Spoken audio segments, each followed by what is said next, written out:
Je suis en compagnie de Menachem Mendel Laloum, responsable du stand de Tefilin sur la place Haatzmaout, plus connue sous le nom du Kikar à Natania, ville très appréciée des Français. S'il fallait le préciser, vous êtes Chassid Chabad. Si j'ai décidé de vous recevoir, c'est à l'occasion de la déclaration d'une députée d'extrême gauche du parti israélien Meretz qui voudrait faire voter une loi assez particulière. Je ne vais pas raconter de quoi il s'agit, je vais vous laisser nous expliquer cela dans quelques instants, mais d'abord peut-être présentez-vous à nos auditeurs. Alors pour ceux qui ne vous connaissent pas, vous êtes né où? Vous avez grandi où? Vous êtes arrivé quand en Israël? Et puis comment vous arrivez finalement à ce stand de Tefilin? Alors bonjour. Moi, de base, je viens de Paris, avec 19e. J'ai grandi dans les écoles de Chabad, du Rav Azimov. Et je suis monteur. J'ai commencé mes études après dans les yeshivot en Israël, à Kfar Chabad, notamment à Kiryat Gat. Et j'ai continué après dans les yeshivas de Beersheba. Au Hashem, après je me suis marié. J'étais aussi à Yerushalayim. J'ai fait la yeshiva à Yerushalayim pendant plusieurs années aussi, chez le Rav Barkat. Et après je suis venu m'installer, je me suis marié, j'ai passé Yerushalayim. Je suis resté quelques années un ou deux ans dans les alentours de Yerushalayim et dans le Shomron, notamment à Bethel, Kochav Yaakov. Et puis, je suis venu m'installer après à Natania. Je suis à Natania, donc j'ai ouvert un stand de Tefilin, au Hashem, avec le Rav Yaakov Mazouz. On a ouvert c'est lui qui m'a nommé ici, dans le stand de Tefilin. Et au Hashem, ça fait déjà 6 ans. Et il y a eu malheureusement cette année de Corona qui était très très difficile parce que on devait avoir un écart avec les gens. Et on devait rester enfermé. Donc pendant un an, le stand était un peu à l'arrêt. D'ailleurs, après, je vous expliquerai que grâce à Dieu, c'est grâce à ces événements qui se passent en ce moment que le stand a eu un nouvel élan. Mais ça, on en reviendra par la suite. Et au Hashem, en 6 ans, il y a plus de 150 000 juifs, je dirais pas 150 000 juifs, mais 150 000 paires de Tefilin qui ont été mis à Natania, grâce à Dieu. Au Hashem, moi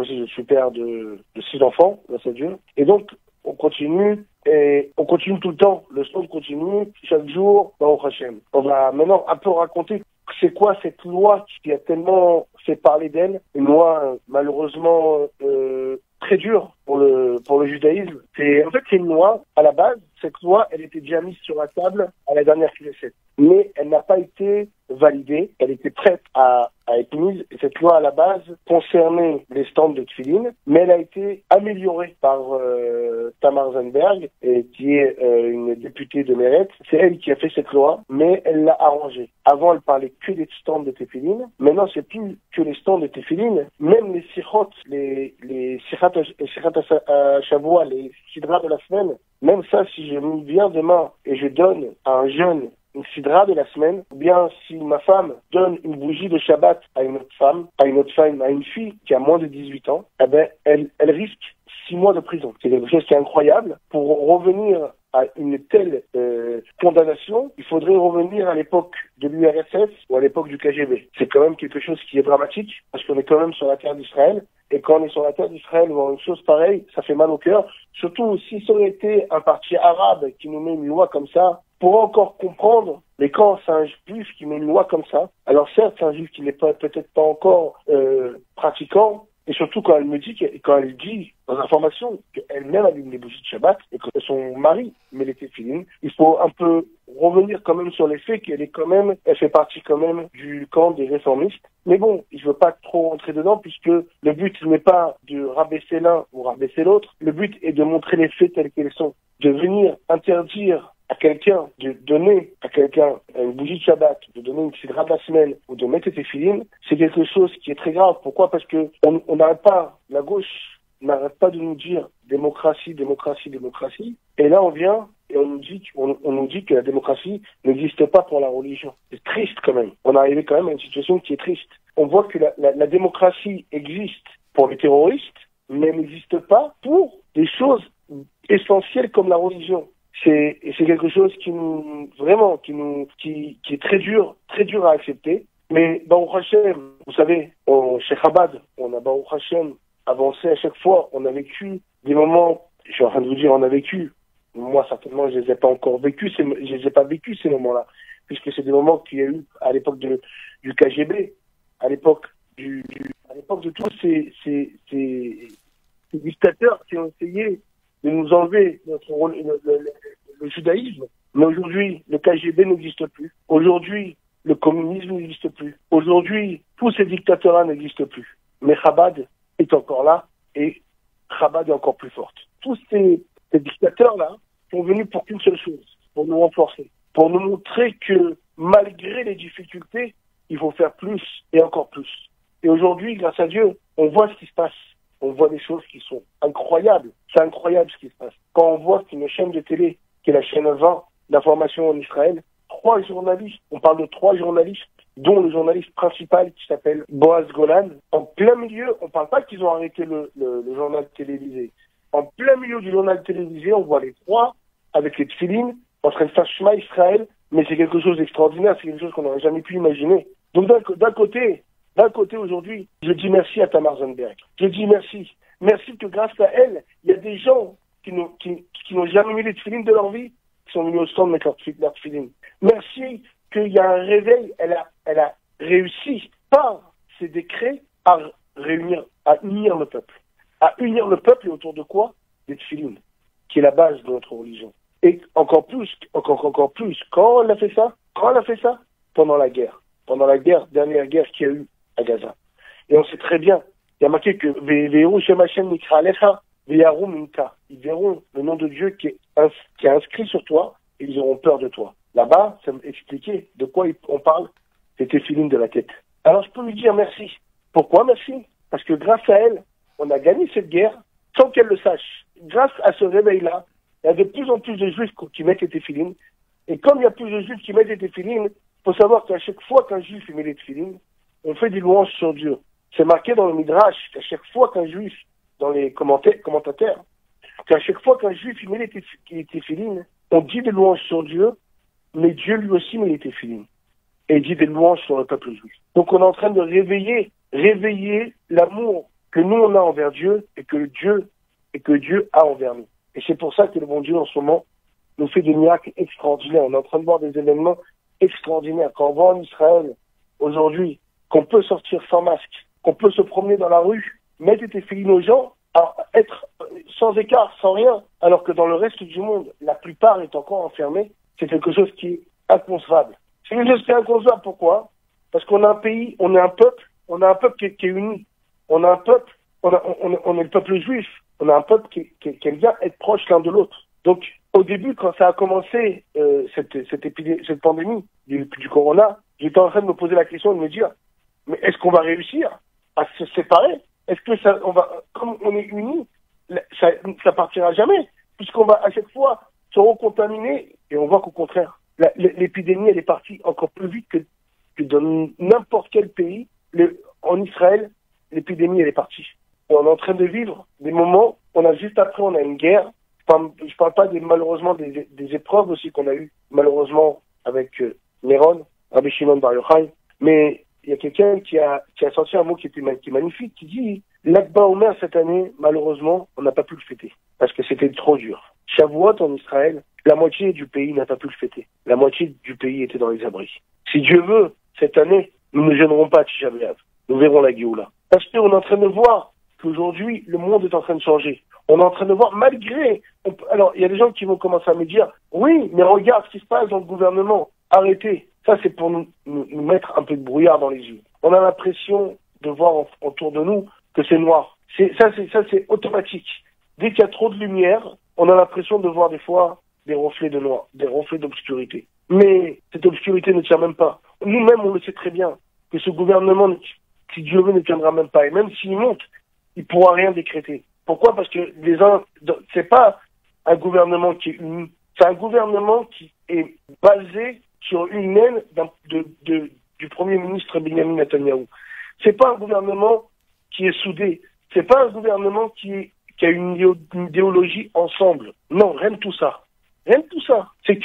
On est en train de vivre une épreuve. C'est une épreuve pour nous. Enfin, c'est même pas une épreuve parce que quand on a confiance en Dieu, on sait que c'est même pas une épreuve. On est en train de nous faire croire que pour les gens qui croient à la politique, alors on a l'impression que tout est noir. Mais quand on voit et on regarde les choses intérieures comme elles sont en train de se passer, on voit que rien de tout ça. Rien de tout ça. 4 000 missiles qui tombent en Israël et on a vu des miracles incroyables. Ashderot, un missile qui tombe dans une chambre où un bébé dormait, pas de mort. Le bébé est resté vivant, pas une égratignure il a eu. Un bus de soldats qui passe à la frontière, il est visé par un anti-tank.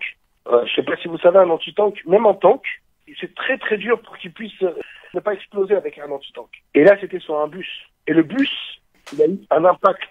Il a explosé à l'arrière. Et le chauffeur, il a dit que ça faisait 15 secondes qu'il avait descendu les soldats. Mais le plus beau, alors on va me dire pourquoi qu'à l'arrière, le plus beau, c'était que le chauffeur était à l'avant du bus. Et lui, il a été blessé que très très légèrement. Quelques jours avant, il y avait un autre missile qui a touché une voiture à la frontière de Gaza. Le chauffeur était sorti quelques secondes avant. Alors que quand on parle à la frontière de Gaza, on n'est pas en train de parler qu'il y a eu la sirène qui a sonné, que le chauffeur il a réussi à se sauver. On parle vraiment par miracle.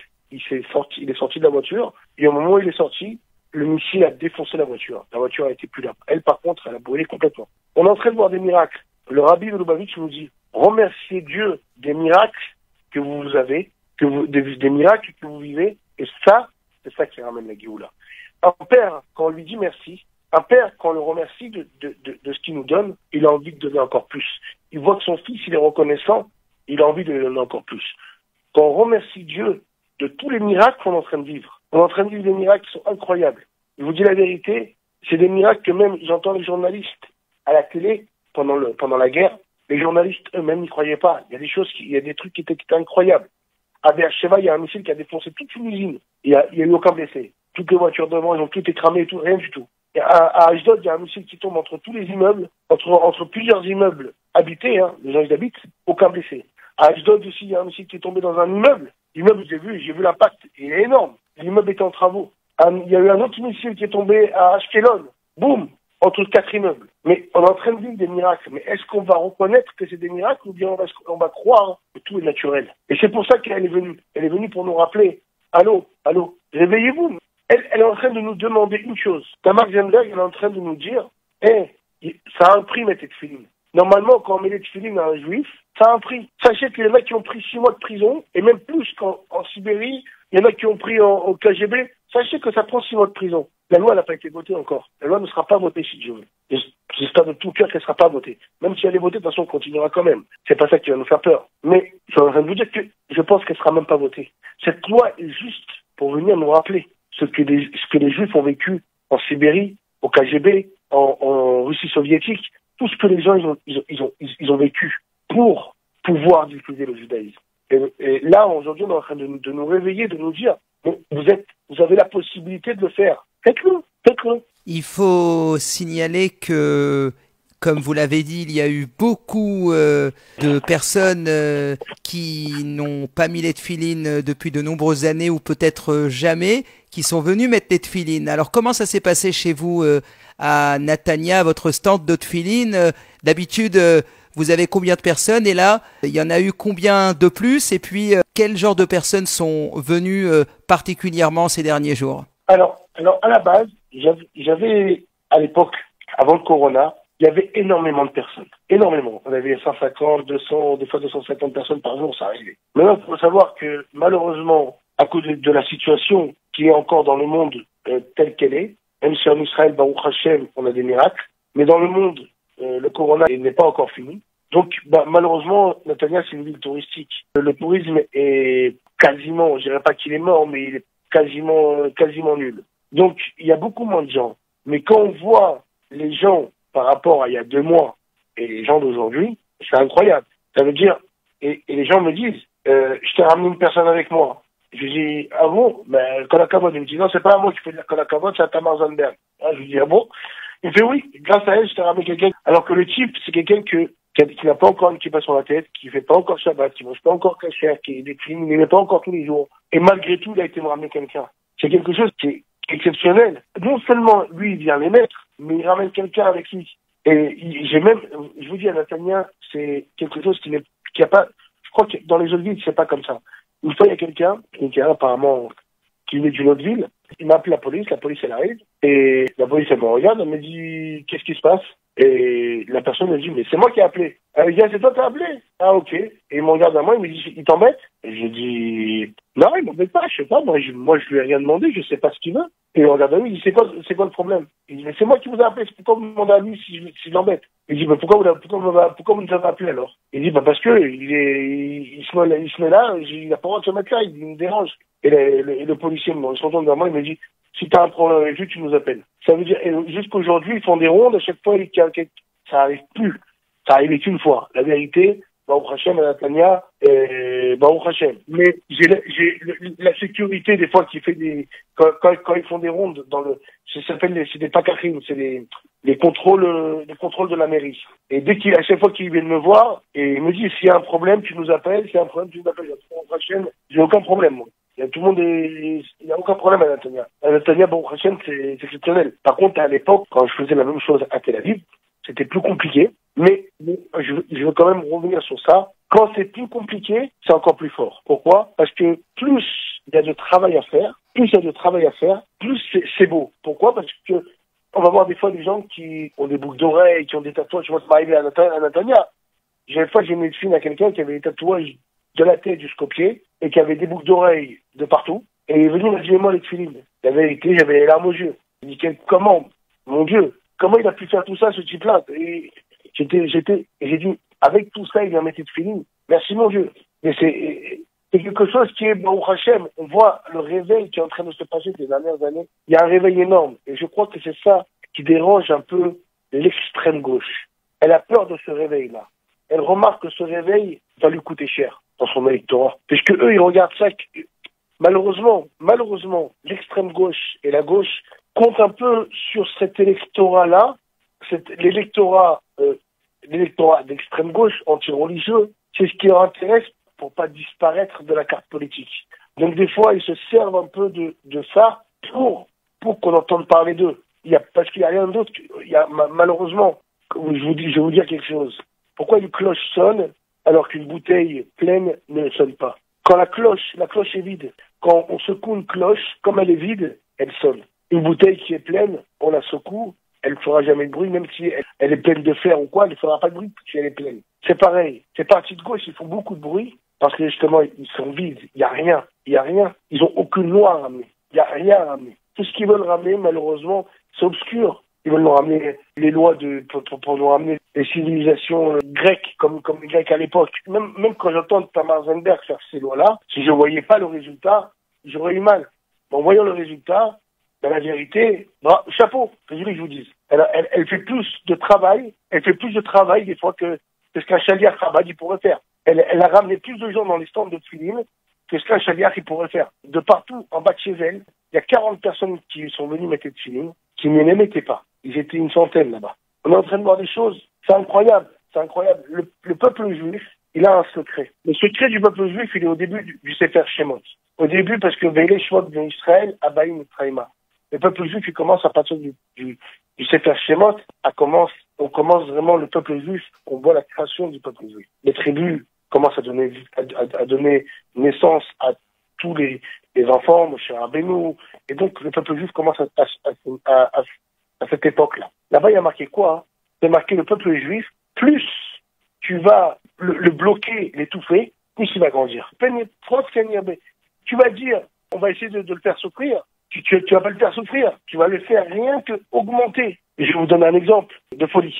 Un exemple que j'ai vu dernièrement et que la vérité, même moi, ça m'a choqué. Dans le monde entier, quand il y a eu le corona, dans le monde entier, les naissances ont diminué. Dans le monde entier. Je vais donner un exemple. En France, ils ont 1,8 enfants par couple. En Israël, pendant le corona, on est arrivé à 3,1 enfants par couple. Et quand on regarde ça, le 3,1, parce que c'est vrai qu'il y a aussi les Arabes aussi, donc les Arabes israéliens. Donc, on pourrait dire que c'est eux qui ont plus. Eh ben, pendant le corona, le nombre de naissances, Israël est devenu à 3,1 enfants par couple, alors que chez les Arabes, ils sont descendus à 2,7. C'est-à-dire qu'il y a plus de naissances chez les Juifs que chez les Arabes depuis le corona. C'est incroyable, c'est quelque chose qui est incroyable, puisqu'à la base, on entendait à chaque fois, ouais, ils sont en train de se multiplier, mais on est en train de descendre. Et là, on voit tout le contraire. Pourquoi? Ça revient à ce que je dis. Quand il y a une difficulté, le peuple juif, il passe au-dessus, et il se multiplie. Quand le peuple juif est rentré en Égypte, quand il est sorti d'Égypte, il était encore plus nombreux, beaucoup plus nombreux que quand il est rentré. Pourquoi? Parce que le peuple juif, il est comme ça. Quand il y a des difficultés, c'est là où il fructifie, là où il avance, et c'est là où il monte, et il monte, et il monte.